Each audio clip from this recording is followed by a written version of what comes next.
Taiwan-Estonia ties have hit a roadblock. The two countries can't finalize a plan for Taipei to open a representative office in the EU member state. This comes as Taiwan's diplomatic ambitions in Europe face mounting challenges. Leslie Liao has more.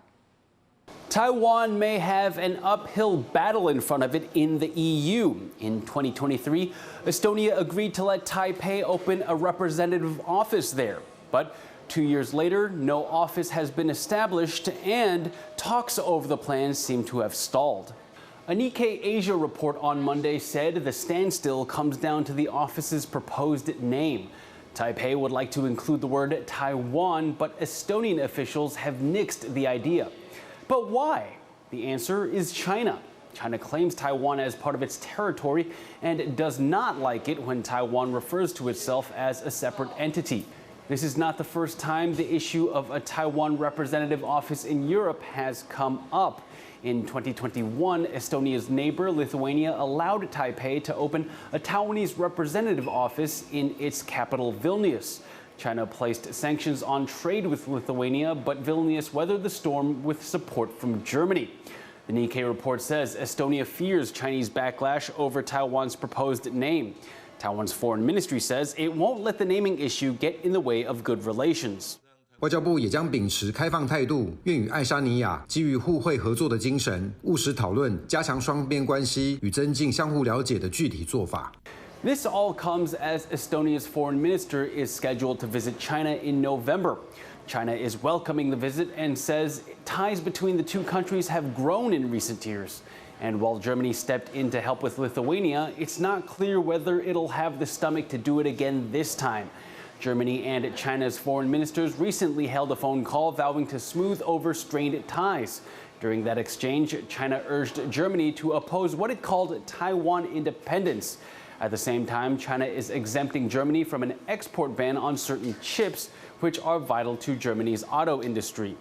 So with multiple EU countries looking to make nice with Beijing, the question is, will Taiwan's diplomatic goals in Europe need to take a back seat? Joseph Wu and Leslie Liao for TaiwanPlus.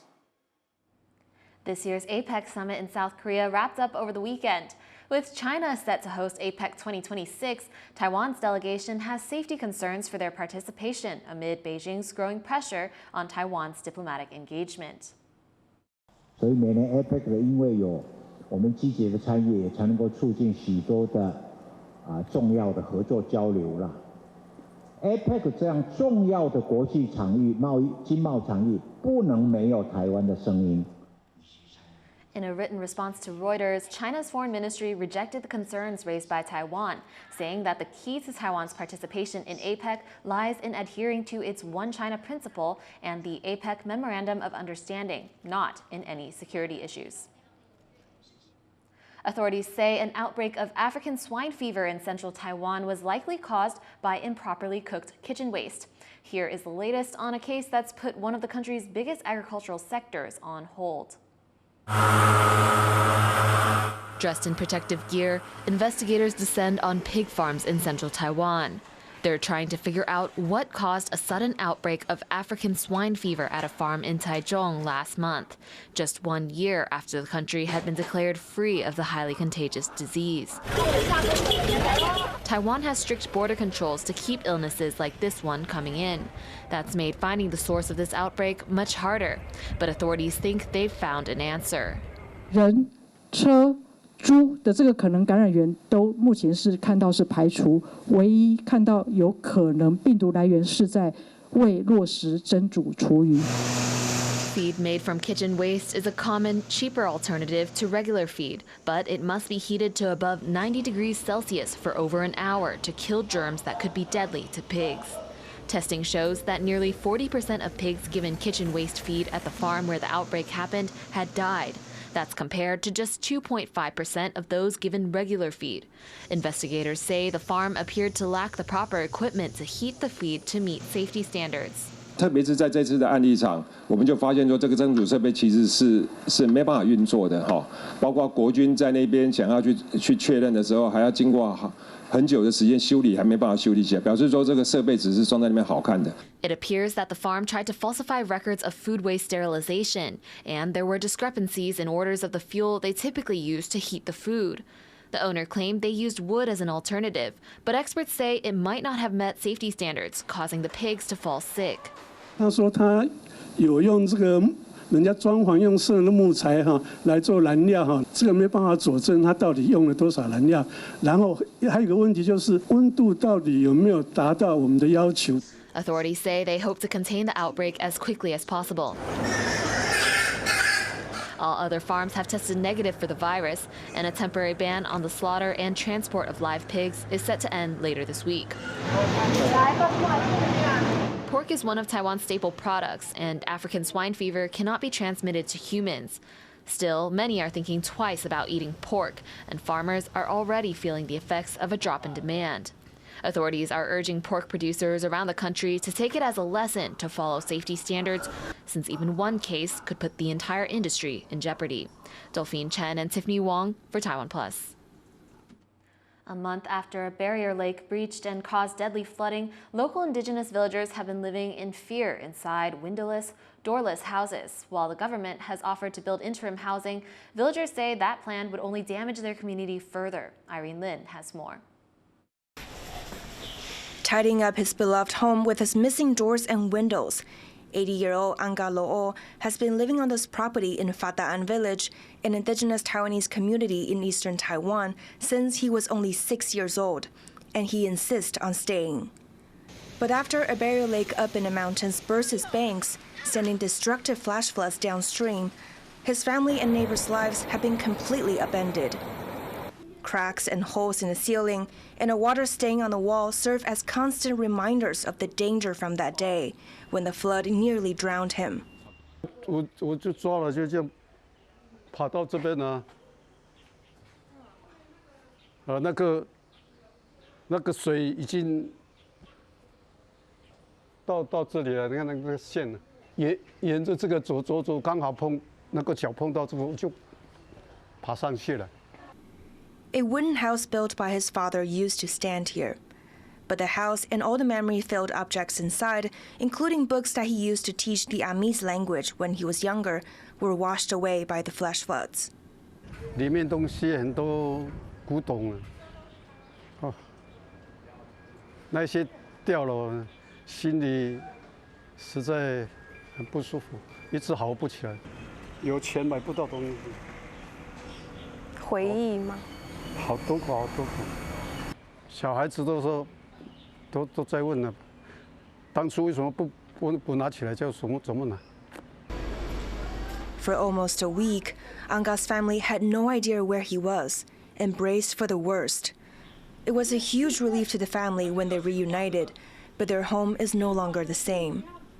结果我跟我女儿跟儿子说，我要回家看爸爸这样子。 我老公就掉眼泪，我说差一点我就不在。结果那门我拉都拉不起哦，随便用，睡不着觉哎。真的，我听到有一些好像不好的事情在光复，我就昨夜没有睡觉。 The government is offering a piece of public land for interim housing for people whose houses are almost uninhabitable. But Fata'an village says the location is several kilometers away from their village, threatening their societal function and traditions, as shown by a self-help group formed by young people driven by their sense of duty. Instead, they're proposing that the government rents one of their ancestral lands, which sits in the middle of town and is owned by one of the villagers. 可是我们部落是要的，这是一个集体性，自主性，能够让整个部落不因为这样的。 水灾，然后整个分离，你在东，你在西，所以我们部落就是经过讨论之后才会选定这个地方。我们在听到说我们要用到港场地的时候，他们也认为说太远了，然后太远，我们不熟悉的地方，而且有蛮多不熟悉的人在一起，阶层那个力量就没办法发挥。The legislature has passed a special budget for the flood disaster in Guangfu, with a maximum of $970 million. It also stated that local community and culture should be respected in any decision to rebuild the town. As the government evaluates different spots for interim housing, the local indigenous community will make sure they speak up for themselves. Devin Tsai, Luffy Lee, Alec McDonald, and Irene Lin in Hualien for TaiwanPlus. At least one person is dead and more than 150,000 have been evacuated as Typhoon Kalmaegi passes over the Philippines. The typhoon, carrying winds of up to 150 kilometers per hour, has submerged cars and flooded streets. Weather officials are warning of life-threatening conditions, and parts of the country are under the second highest warning level. Kalmaegi is set to move into the South China Sea by Wednesday. The Philippines has seen more storms than usual this year, with officials warning several more could form before the end of December. OpenAI has signed a $38 billion deal to purchase cloud services from Amazon. The agreement spans 7 years and gives OpenAI access to hundreds of thousands of Amazon processors to train and run its AI models, including ChatGPT. It follows recent OpenAI deals with Oracle, NVIDIA, and Broadcom. This latest partnership comes as big tech companies race to build AI infrastructure, as some analysts warn of a potential bubble. Amazon's market value was up $140 billion on Monday, hitting an all-time high. France is threatening to ban Chinese online retailer Shein after it was found selling childlike sex dolls. The French government says the dolls were listed alongside other pornographic products on Shein's website. The company has since taken them down after pressure from regulators. Shein, a global fast fashion giant, is opening its first permanent store in Paris on Wednesday. The move is sparking backlash from locals who say the brand goes against French values and encourages wasteful consumerism. Many of our everyday items, things like phones and laptops, cause problems when not discarded properly and waste billions of dollars in critical minerals. Now, one plant in the UK hopes AI can provide an answer. Aichi reports. Useful in our daily lives, but dangerous when improperly discarded. Batteries like these pose a threat to recycling plants and their workers. That's why some plants, like this one in southeastern England, are using AI to detect batteries before they are crushed and can spark fires. But the portable tech is primarily powered by lithium-ion batteries, which again is a wonderful piece of technology. But if the wrong thing happens to it when it's no longer wanted, and that's if it goes into a bin, it gets crushed, it comes into contact with air and water, they can set on fire. By mounting a camera over a conveyor belt, the firm uses AI vision technology to spot batteries among all the waste and uses a blast of air to remove them, preventing issues down the line. So we're using a camera system mounted above a belt, and that is connected to a computer that is running an AI machine learning system that is scanning those images and looking for batteries and hazardous objects that we've trained the AI algorithm to detect. The same tech does more than prevent fires.